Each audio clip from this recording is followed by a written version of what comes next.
चलिए बुलेटिन की शुरुआत करते हैं। सीएम भूपेश बघेल ने प्रधानमंत्री को एक पत्र लिखा है। कोरोना की पर्याप्त वैक्सीन उपलब्ध कराने के विषय में ये पत्र लिखा है। आपको बता दें, पत्र में छत्तीसगढ़ में मात्र 3 दिन की वैक्सीन की डोजेस होने की बात सीएम भूपेश बघेल ने लिखी है। उनका कहना है कि हमारे पास 9,98,810 वैक्सीन की डोजेस बची हैं। वहीं छत्तीसगढ़ में रोजाना 3 लाख लोगों का वैक्सीनेशन हो रहा है। बार बार मांगने पर भी छत्तीसगढ़ को पर्याप्त डोज नहीं मिल पा रहे हैं। वहीं जुलाई माह में छत्तीसगढ़ को 1 करोड़ डोज देने की मांग सीएम भूपेश बघेल ने रखी है।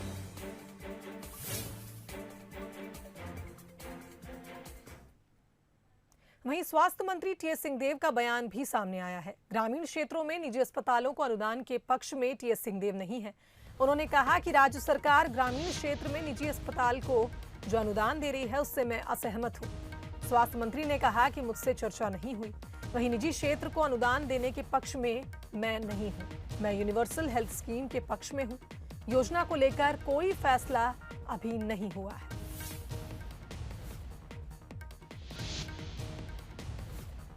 मैंने भी सुना कहीं पर, मेरे से तो कोई चर्चा किसी की नहीं हुई है। मैं इससे सहमत नहीं हूं। मैं तो शुरू से ही यूनिवर्सल हेल्थ केयर की बात करता रहा हूं। अंग्रेजी के शब्द हैं तो शायद लोगों तक पहुंच नहीं पाते, लेकिन निशुल्क सभी नागरिकों का पब्लिक के पैसे से, पब्लिक मनी से, सरकार के बजट से उपचार हो, मैं इस पक्ष का विचार रखता हूं। वहीं कोरोना की अगर बात की जाए तो छत्तीसगढ़ में 405 नए कोरोना संक्रमित मरीज मिले हैं। प्रदेश में कोरोना से 24 घंटे में 6 लोगों की मौत हो चुकी है। वहीं बीते 24 घंटे में प्रदेश में 787 मरीज स्वस्थ होकर अपने घर लौटे हैं।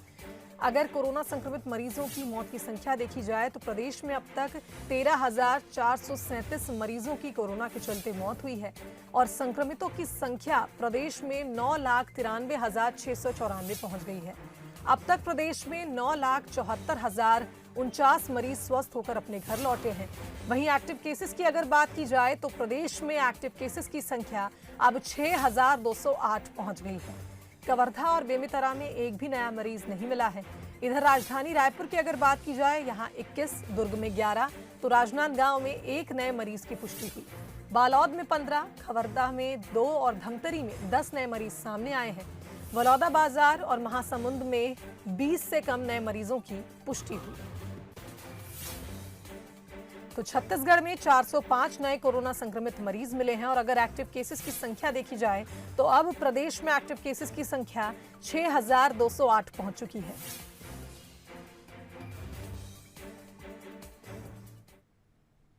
छत्तीसगढ़ में कोरोना की रफ्तार कम होते ही धीरे धीरे अब आर्थिक गतिविधियां भी पटरी पर आ रही हैं।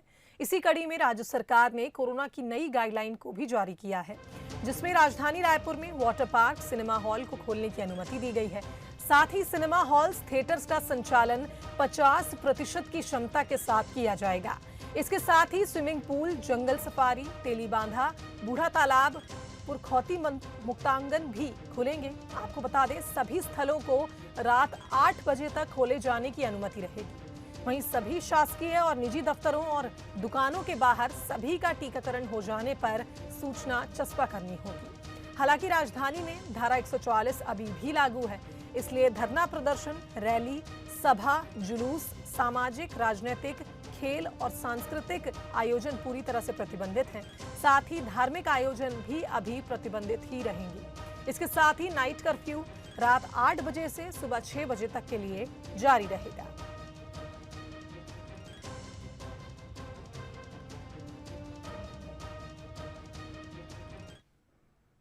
पिछले 4 दशकों से बस्तर में अपनी पैठ जमाए नक्सलियों पर कोरोना कहर बनकर टूटा है।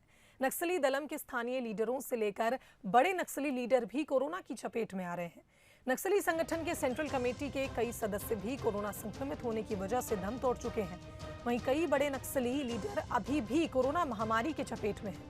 बस्तर पुलिस का दावा है कि तेलंगाना और ओडिशा के साथ साथ दक्षिण बस्तर और उत्तर बस्तर के कई नक्सली कोरोना की चपेट में हैं और इलाज के अभाव में लगातार बीमार हो रहे हैं।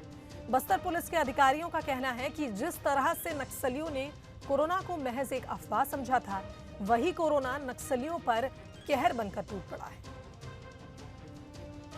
सेकेंड वेव में अब तक अंदरूनी इलाके में कम से कम 30-40 माओवादी कैडर का कोरोना संक्रमण होने की जानकारी हमारे पास आ रहा है। अभी हाल फिलहाल में जो मिली जानकारी अनुसार दंडकारण्य स्पेशल जोन कमेटी के अंतर्गत सीनियर माओवादी कैडर जैसा बटालियन नंबर 1 का कमांडर हिडमा, सोनू, विनोद, जयमन, नंदू, इस प्रकार के कई माओवादी कैडर कोरोना संक्रमण होने की जानकारी मिल रही है। इसका हम तस्दीक करवा रहे हैं। इसके पूर्व में अब तक 4 सीनियर माओवादी कैडर जैसा DKCC मेंबर्स सोबराय और गंगा, हाल फिलहाल में जो सेंट्रल कमेटी के member Haribhushan, area committee member Sarka, इस टाइप के 4 माओवादी कैडर का कोरोना बीमारी से मृत्यु हो गए थे।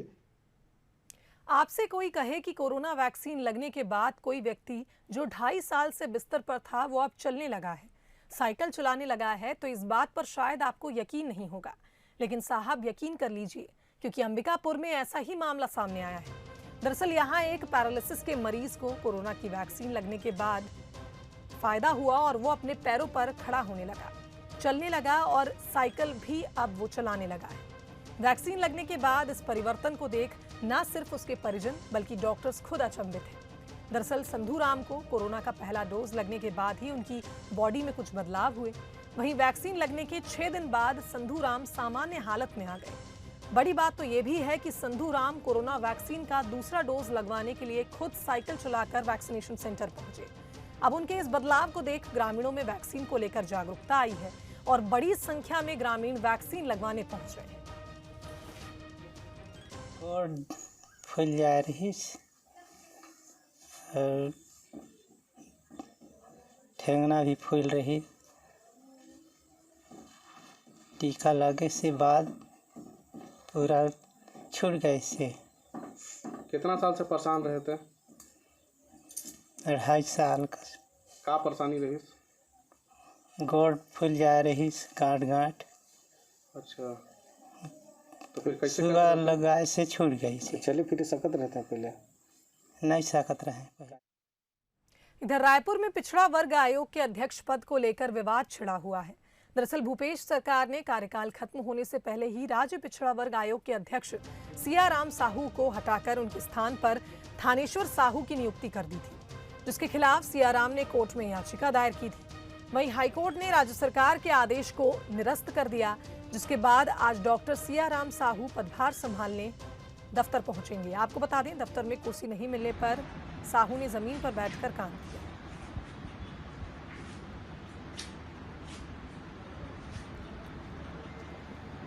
तो कोर्ट के फैसले के बाद राज्य पिछड़ा वर्ग आयोग के अध्यक्ष सियाराम साहू जब अपने कार्यालय पहुंचे, पिछले 15 दिन से ताला बंद है दरवाजे में, चाबी उनका कहना है उनको नहीं मिली। यही वजह है कि उन्होंने बाहर से ही आज से कामकाज शुरू करने की कोशिश की है। सियाराम जी, क्या आप बाहर बैठे हैं, क्या इसके पीछे वजह? मैं शुरुआत बताना चाहता हूँ कि 2018 में मेरी नियुक्ति पिछड़ा वर्ग आयोग के लिए हुआ था। मेरा कार्यकाल 3 साल का है, आयोग का कार्यकाल 3 साल का होता है। बीच में सरकार ने एक नई नियुक्ति असावधानिक रूप में कर दिया और उसके बाद मैंने फिर दरवाज़ा हाई कोर्ट का खटखटाया, उसकी शरण लिया और उन्होंने माननीय हाई कोर्ट ने मुझे एक निर्णय दिया जिसमें 3 बात था कि अभी जो सरकार ने आदेश दिया है वो अपात्र है और उनकी नियुक्ति भी अपात्र है और इसलिए डॉक्टर सियाराम साहू अपने कार्यकाल पूरा करेंगे। मुझे 11 तारीख को मैं कार्यालय आया और कार्यालय आकर के मैंने अपना कार्य प्रारंभ कर दिया।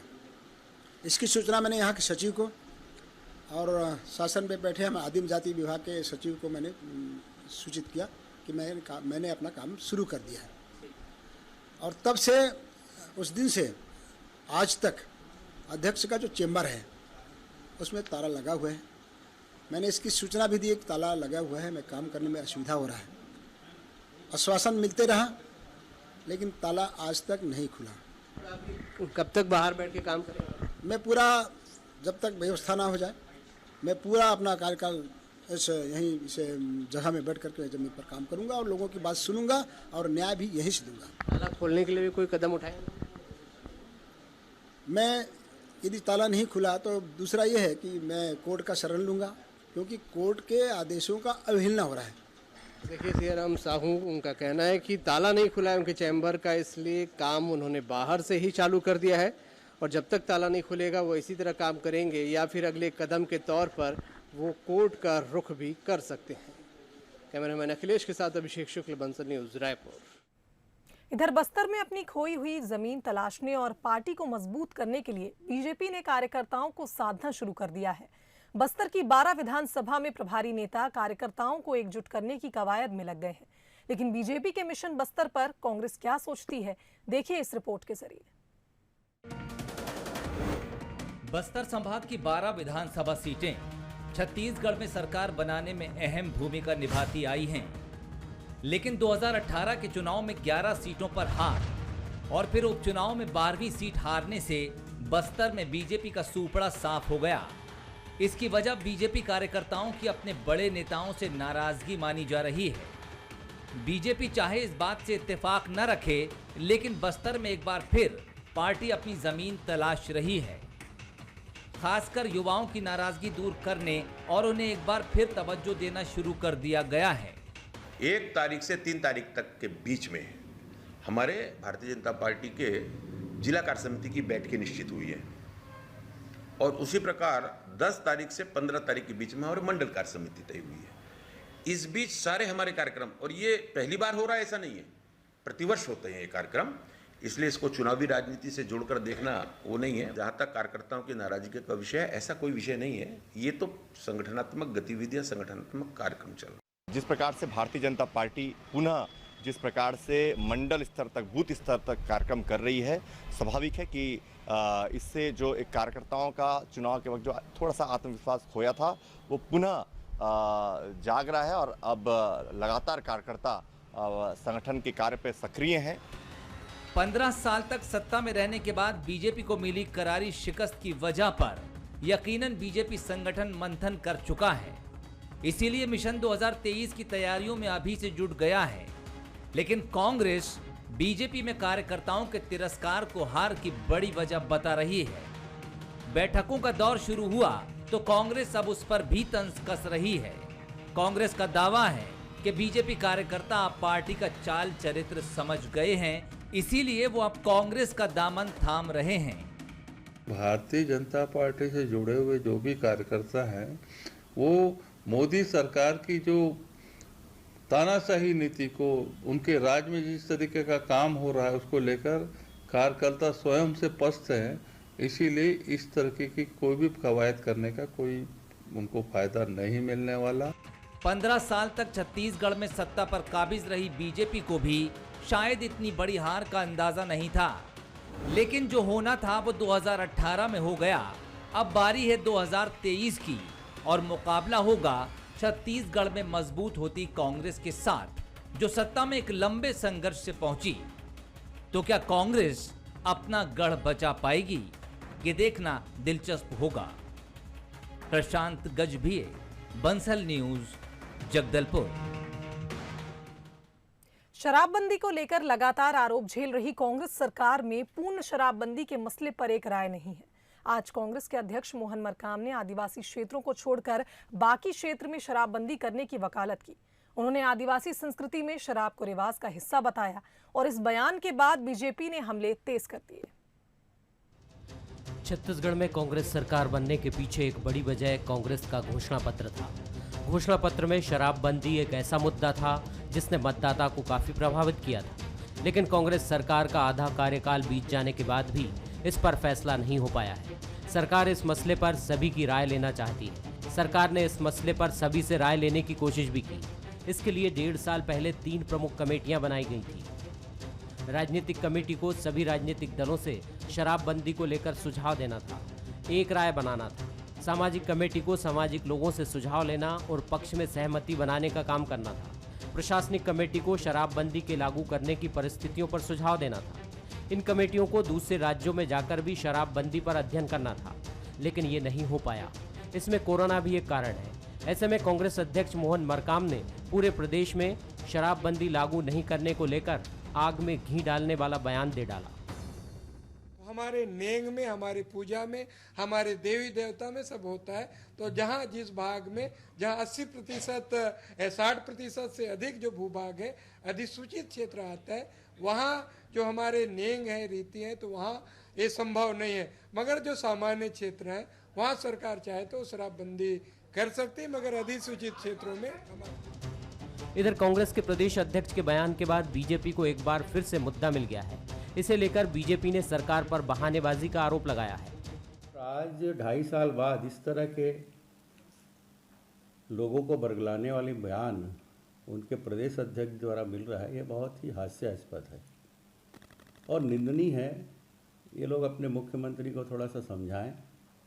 अगर जरा भी इनमें गैरत बाकी है, जनता के प्रति इनके मन में कोई प्रेम है, तो ये लोग अपने मुख्यमंत्री को समझाएं कि तत्काल शराबबंदी करें और कहाँ करना है, क्या करना है, वो अपना निर्णय ले। हालांकि कांग्रेस के घोषणा पत्र में आदिवासी क्षेत्रों में ग्राम पंचायतों के प्रस्ताव पास होने पर ही वहां शराबबंदी लागू करने की बात पहले से ही थी। लेकिन ये भी सही है कि शराबबंदी यदि पूरे प्रदेश में लागू नहीं होती है तो ये सफल नहीं होगी। आंशिक शराबबंदी का कोई खास असर नहीं होगा, इसलिए शराबबंदी पर एक राय बनाने की कोशिश की जा रही है। लेकिन अब इन कोशिशों को अध्यक्ष मोहन मरकाम के बयान के बाद धक्का लगा है, तो विपक्ष को नया मुद्दा मिल गया है। मोहन तिवारी, बंसल न्यूज, रायपुर।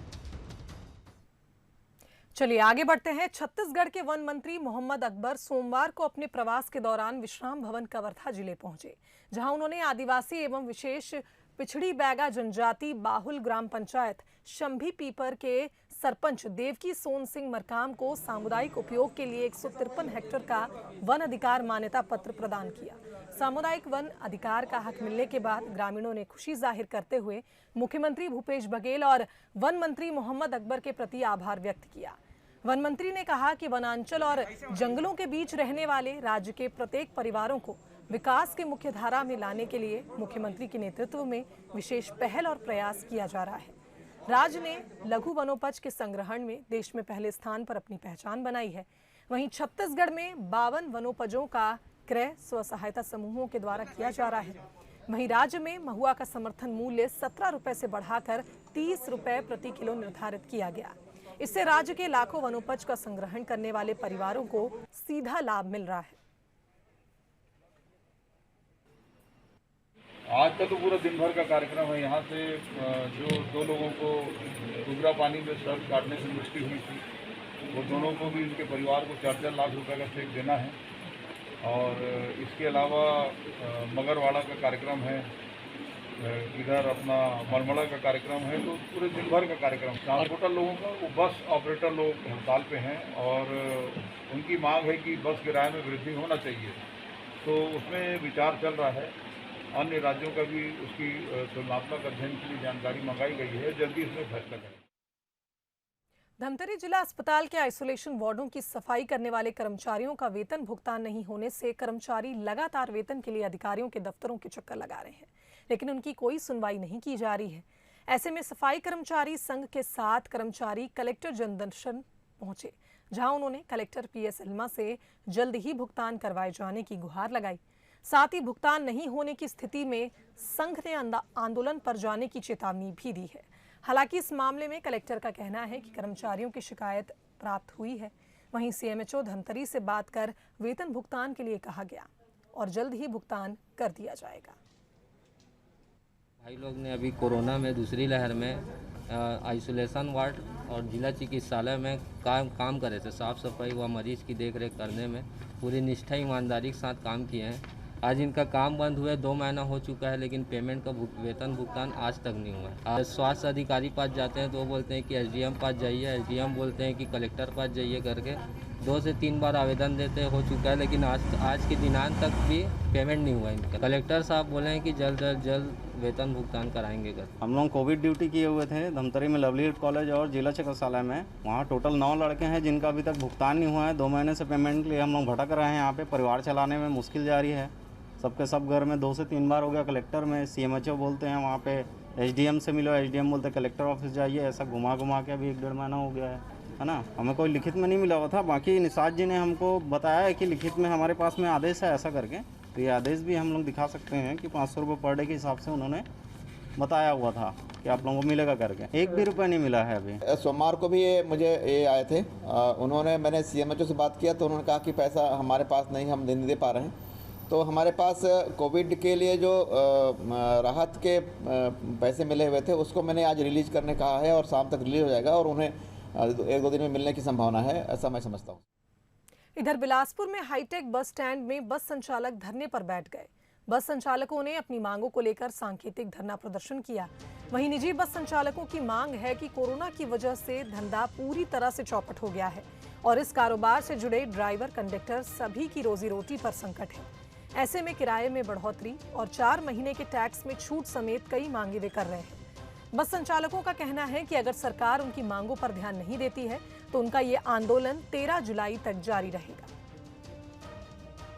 यातायात महासंघ के तत्वावधान में ये एक दिवसीय धरना, सांकेतिक धरना आयोजित किया गया है और ये छत्तीसगढ़ के पूरे 28 जिलों में है और इसमें सारे छत्तीसगढ़ के बस मालिक बहुत व्यथित है, परेशान हैं और उनसे जुड़े हुए जो भी स्टाफ है, कर्मचारी हैं, सबका रोजी रोटी बर्बाद हो चुका है।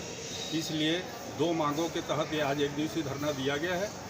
इसमें है हमारा किराया वृद्धि और के फार्म एम फार्म को यथावत करना, उसकी बाध्यता को समाप्त करना। आगे बढ़ते हैं बीजापुर से खबर, जहां ग्रामीणों का सिलगेर कैंप का विरोध अभी भी जारी है। आपको बता दें, सिलगेर सारकेगुड़ा में हजारों ग्रामीणों ने जमावड़ा लगाया और सारकेगुड़ा गोलीकांड और सिलगेर कैंप का विरोध किया। महासभा कर ग्रामीण आंदोलन की रूपरेखा तैयार कर रहे थे। आपको बता दें, पुलिस ने राजनीतिक पार्टियों के लोगों को सभा स्थल जाने से रोका है। भारी मात्रा में पुलिस बल तैनात है और ग्रामीणों को समझाइश दी जा रही है।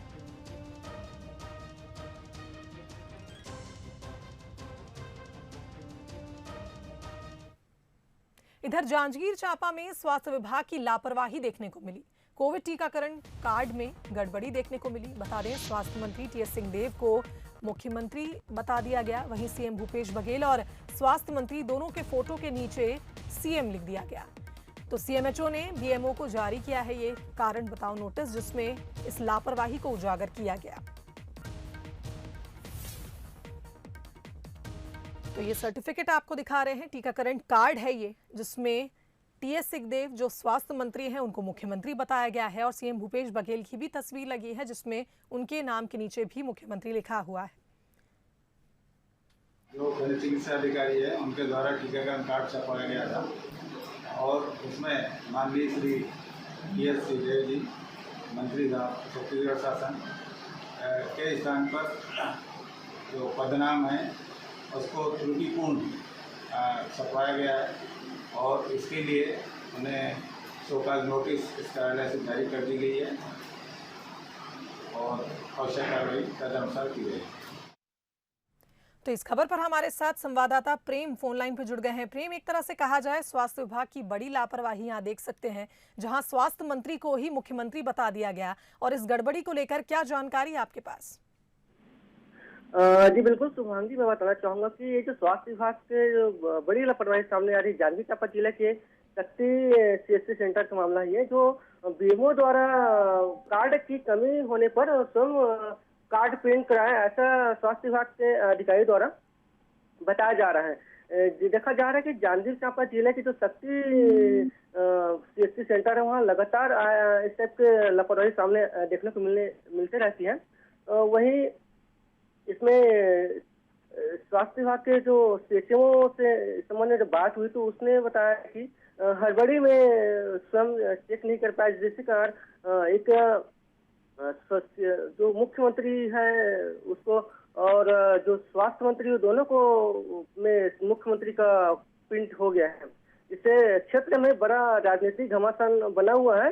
देखने को यह है कि इस तरह की जो लापरवाही बार बार सामने देखने को मिलती है। इस पर स्वास्थ्य विभाग के द्वारा अभी तक 3 दिनों के अंदर सब कुछ नोटिस जारी करने के आदेश तो CHMO ने दिया है, लेकिन अभी तक इसमें क्या कार्रवाई हुई है इसके संबंध में जब बात हुई तो अधिकारी का कहना है कि इसमें जानकारी लेकर स्वयं निरीक्षण करेंगे। जी शुक्रिया प्रेम तमाम जानकारी के लिए। तो आपको बता दें, स्वास्थ्य विभाग की लापरवाही आज सामने आई है। वहीं CMHO ने अब BMO को कारण बताओ नोटिस जारी किया है। सीएम भूपेश बघेल और स्वास्थ्य मंत्री टीएस सिंहदेव दोनों के फोटो के नीचे यहां मुख्यमंत्री लिख दिया गया, जिसके बाद इस कार्ड में गड़बड़ी सामने आई। कोरबा से खबर, जहां 5 टीआई समेत 15 पुलिसकर्मियों का तबादला कर दिया गया। आपको बता दें, व्यवस्था में कसावट लाने को लेकर ये तबादले किए गए हैं। एसपी अभिषेक मीना ने इसका आदेश जारी किया, जिसके चलते 5 टीआई समेत 15 पुलिसकर्मियों के तबादले किए गए। तो व्यवस्था में कसावट लाने के लिए यह निर्णय लिया गया है और एसपी अभिषेक मीना ने यह आदेश जारी किए। कोरबा में इस साल भी मोहल्ला क्लास के जरिए पढ़ाई करवाई जाएगी। लगभग 1,82,000 लोग बच्चे इसमें शामिल होंगे। ये स्कूल सरकारी नहीं है, असल में ये आपको बता दें, ये थीम की शुरुआत की गई थी, जिस थीम का नाम था ये स्कूल सरकारी नो है, असल में हर हमार गांव है। मोहल्ला क्लास लेने वाले 36 उत्कृष्ट शिक्षक सम्मानित किए जाएंगे। साथ ही रोटेशन के आधार पर शिक्षकों की ड्यूटी लगाई जाएगी। तो इस साल भी मोहल्ला क्लास के जरिए ही पढ़ाई छत्तीसगढ़ में